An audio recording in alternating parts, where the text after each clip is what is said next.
Uppercut Games presents. It didn't even say the word presents. I'm not talking like that. I don't know. Submerged.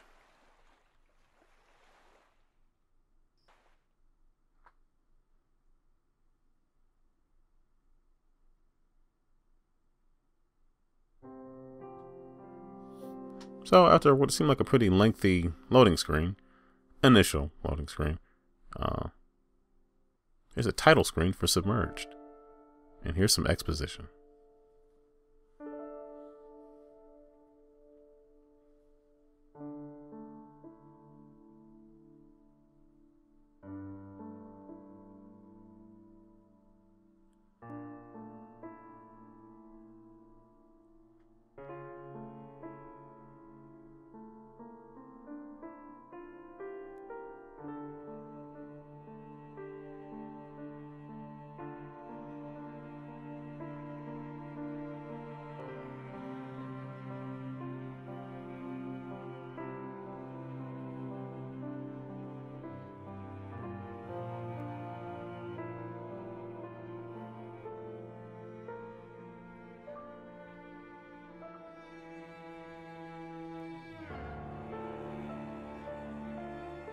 Notice that it's also silent, but it still tells the story visually and with beautiful music and rippling water.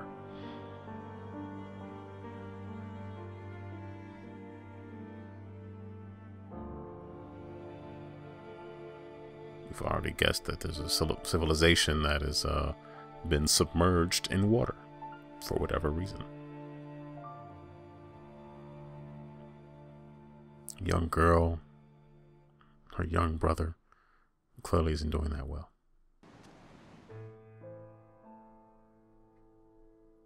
So the game starts off, you wash up in a boat. Your brother, who seems to be, wow, have a pretty big gash across his abdomen, is in need of some assistance. And the story is conveyed pictorially. So the water's rising. There's a family of 4, and the mother and the father loved each other.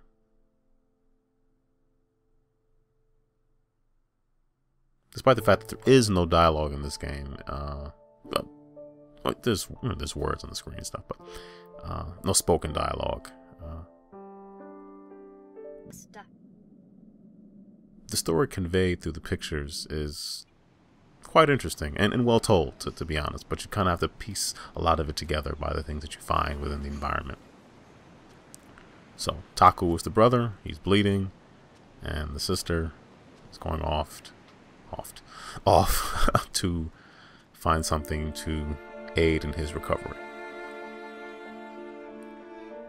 She looks left, she looks right, and she sees a rather large piece of bacon blowing in the wind on a top of a building. It's not really bacon, it just reminds me of bacon, because when I was playing the game I was kind of hungry, and that always reminds me of bacon.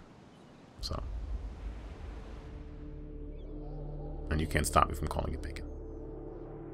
And the locations have names, despite the fact, well, you can read the name there. I was going to say, she never calls it anything, but you can read the name on the side. So you take your boat and you embark. Might also add that this entire game capture was done with the Xbox app on Windows 10s and the built-in DVR. So sometimes the recordings fail, but 9 out of 10 of them were just fine.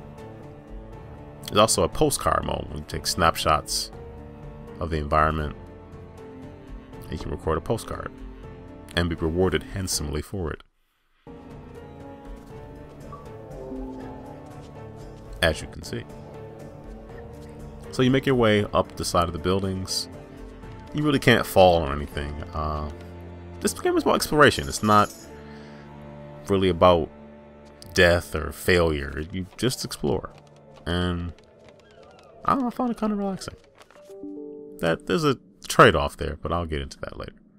So you pick up different artifacts and things that tell you a story about what happened. And then you eventually get to the ultimate goal, which are emergency rations and supplies. And those push the story forward. So if you are in a building and you want to get everything, don't get the rations. If you get the rations, you will automatically be treated to a cutscene, which takes you automatically back to your brother, as whatever the rations or supplies that you've recently acquired, he's in immediate need of them. So there's no time for you to dangle from the side of the building or find all the artifacts once you've gotten the rations. So if you want to get everything in an environment, get everything. You have to get everything, because finding rations definitely pushes the story forward. And they tell you a little bit more as you keep going. So the father was a fisherman and provided his family with fish to eat. She's a good sister. She definitely looks after her brother as best she can. He's still not doing too well.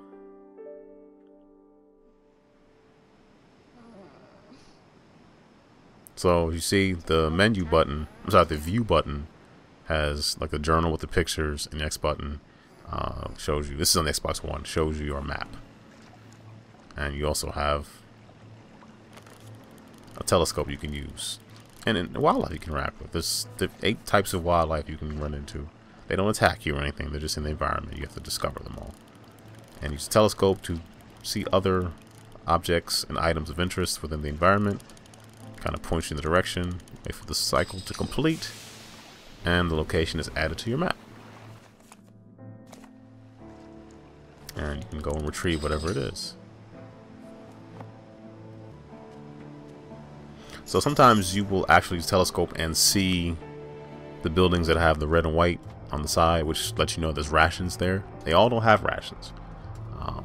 Sometimes you can discover them and climb them without having seen them in the telescope first, which is helpful.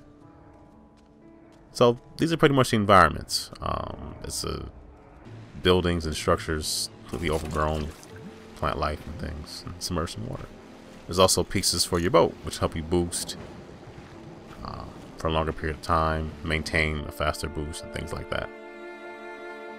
And as she continues on, she does eventually get covered in some sort of green algae type of stuff. And might also mention that you're also being watched while you play this game. So, without saying everything, that was Submerged. I really did enjoy Submerged. The only thing about it is it gets repetitive. What you saw me do of finding the location, getting the rations, you automatically give them to your brother, and then that's the cycle. You find the location, get the rations, go back to your brother, and do it over and over and over and over again. It is repetitive, but I enjoy the music. The gameplay is very relaxing. It's not very intense. I'm not worried about timing or falling off of anything. There's no grit meter. It's just, you enjoy it. You just explore and enjoy it. It's not a very long game either. You could probably complete it in 3.5 hours. So, I don't know. I like this review. Like it, hit subscribe. Check out the review I did for Cube. And I have a interview / let's play of a game called Defragmented from Glass Knuckle Games, which is not out yet. So, enjoy.